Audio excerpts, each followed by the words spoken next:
Hi friends, ఇవాళ మీకు నిజంగా సమ్మర్ స్పెషల్ డ్రింక్ అయితే చూపిస్తున్నానండి. సమ్మర్లో ఇది మాత్రం చాలా హాయిగా ఉంటుంది. ఏంటి వార్తి అది అనుకుంటున్నారా? కొబ్బరి నీళ్ళతో చేశానండి. అసలు ఎంత హాయిగా ఉందంటే తాగుతుంటే ఎన్ని గ్లాసులైనా అలా తాగుతూనే ఉంటాము. సో ఇది కొంతమందికి తెలిసే ఉంటుంది ఈ రెసిపీ, కాకపోతే కొంచెం కొంచెం నా స్టైల్లో చేశాను అనమాట.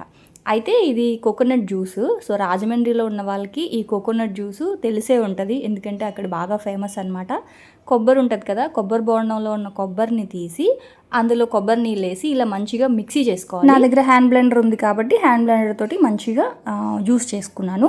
అయితే మీకు కనుక కొబ్బరి నీళ్ళు తీయగా లేవు అనుకుంటే పంచదార కానీ గ్లూకోజ్ కానీ వేసుకోవచ్చు. సో దాన్ని అయితే ఫ్రిడ్జ్లో పెట్టేశాను. ఆ తర్వాత ఇక్కడైతే నేను జెల్లీస్ అయితే చేసుకుంటున్నానండి. ఇది ఆప్షనల్, మీకు నచ్చితే వేసుకోండి, లేకపోతే లేదు. కానీ వేస్తే పిల్లలు చాలా ఇష్టంగా తాగుతారు.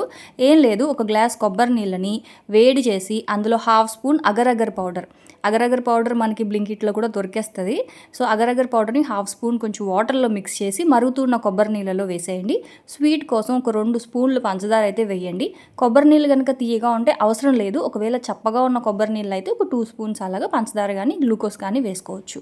ఆ తర్వాత దాన్ని ఇలాగా ముందు చేసి పెట్టుకున్న కోకోనట్ జ్యూస్లో వేసేసి కొంచెం సబ్జా గింజలు వేసేసి ఫ్రిడ్జ్లో పెట్టుకుంటే ఓకే. ఒకవేళ ఫ్రిడ్జ్లో పెట్టలేదు అనుకుంటే కొంచెం ఐస్ క్యూబ్స్ వేసుకొని చల్లగా సర్వ్ చేసుకోండి. అసలు ఎంత బాగుంటుందో. రాజమండ్రిలో ఈ కొబ్బరి జ్యూస్ బాగా ఫేమస్ అనమాట. 200 ml 50 రూపీస్. సో మరి ఇప్పుడు ఎంత ఉందో నాకైతే తెలీదు. సో ట్రై చేయండి, చాలా బాగుంటుంది. రెసిపీ నచ్చింది అనుకుంటే సబ్స్క్రైబ్ చేసుకోండి.